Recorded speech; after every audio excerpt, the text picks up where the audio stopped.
ಅಪ್ಪು ಅಂದ ತಕ್ಷಣ ನೆನಪಾಗುವಂಥದ್ದೇ ಅವರ ನಿಷ್ಕಲ್ಮಶವಾದಂತಹ ನಗು. ನಗು. ಶೂಟಿಂಗ್ ಸೆಟ್ ಅಲ್ಲಿ ಎಲ್ಲಾನು ಯಾರೇ ಬಂದ್ರು ಕೂಡ ಒಂದು ಪ್ರೀತಿ ಅಪ್ಪುಗೆಯನ್ನ ಅಪ್ಕೊಂಡವರು ಅವ್ರಿಗೆ ಒಂದು ಅವ್ರ ಪ್ರೀತಿಯನ್ನ ಹಂಚ್ತಿದ್ರು. ಸೊ ನಾನು ಅಬ್ಸರ್ವ್ ಮಾಡಿದ್ದೇನಂತಂದ್ರೆ ನಿಮ್ಮ ವಾಟ್ಸಪ್ ಡಿ ಪಿ ಅಲ್ಲಿ ಅಪ್ಪು ಅವರನ್ನ ಗಟ್ಟಿಯಾಗಿ ಅಪ್ಕೊಂಡಿರುವಂತಹ ಮೂಮೆಂಟ್, ಆ ಫೋಟೋ ಬಗ್ಗೆ, ಆ ಡಿ ಪಿ ಬಗ್ಗೆ ಹೇಳೋದಾದ್ರೆ ಏನ್ ಹೇಳ್ತೀರಾ ಸರ್? ಅದು ಅವ್ರ ಬರ್ಡೇಗೆ ಹೋಗಿದ್ದಾಗ ಮನೇಲಿ ತೆಗೆದಂತ ಫೋಟೋ. ಅದು ಅಂದ್ರೆ ನನಗೆ ತುಂಬಾ ಆತ್ಮೀಯರವರು. ಅಂದ್ರೆ ನಾನು ಅಸೋಸಿಯೇಟ್ ಆಗಿದ್ದಾಗಿಂದ ನಾನು ಆಲ್ಮೋಸ್ಟ್ ಆಲ್ ಅವ್ರ ಜೊತೆ ಆಫೀಸಲ್ಲಿ ಮನೇಲಿ 8 hours 12 hours ಅಲ್ಲೇ ಇರ್ತಿದ್ದೆ ನಾನು. ಆಮೇಲೆ ಹೊರಗಡೆ ಹೋಗ್ಬೇಕಾದ್ರೆ ಪಾಪ ನನ್ನ ಜೊತೆ ಕರ್ಕೊಂಡು ಹೋಗ್ತಿದ್ರು. ಹಾಗೆಲ್ಲ ಈ ಹೊರಗಡೆ ಎಲ್ಲರೂ ಹೋಗ್ಬೇಕಾರೆ, ಹೈದರಾಬಾದ್ ಹೋಗ್ಬೇಕಾರೆ, ಇಲ್ಲಿ ಹೋಗ್ಬೇಕಾರೆ ಅಷ್ಟೊಂದು ಆತ್ಮೀಯತೆ ಇತ್ತು.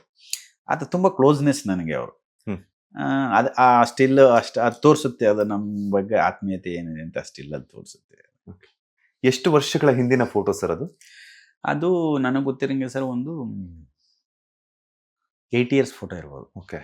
ಅವ್ರ ಮನೆಯಲ್ಲೇ ಮನೆಯಲ್ಲೇ ಹುಟ್ಟಿದ್ದಬಲೆ ಒಂದು 7-8. ಅವ್ರು ಸಾಯೋದಕ್ಕೊಂದು 2 years ಬಿಫೋರ್ ತೆಗ್ದಿರೋ ಫೋಟೋ. ತುಂಬಾ ಜನ ಸರ್ ಆಗ ನಾವು ಅರ್ಲಿ ಮಾರ್ನಿಂಗ್ಗೆ ಹೋಗ್ಬಿಡ್ತಿದ್ವಿ. ಬೆಳಗ್ಗೆನೆ ಎಲ್ಲರೂ ಜನ ಬರೋಕ್ಕೂ ಮುಂಚೆ ಇಲ್ಲ, ಎಲ್ಲ ರಶ್ ಕಮ್ಮಿ ಆದ್ರು. ಒಳಗಡೆ ಜಾಗ ಬಿಡ್ತಾನೆ ಇಲ್ಲ. ಹೌದು, ಆ ಪೊಲೀಸ್ ಅವ್ರು ತಳ್ಳವ್ರು, ನಾವ್ ಯಾರು ಅಂತ ಗೊತ್ತಿಲ್ಲ ಅವ್ರಿಗೆ.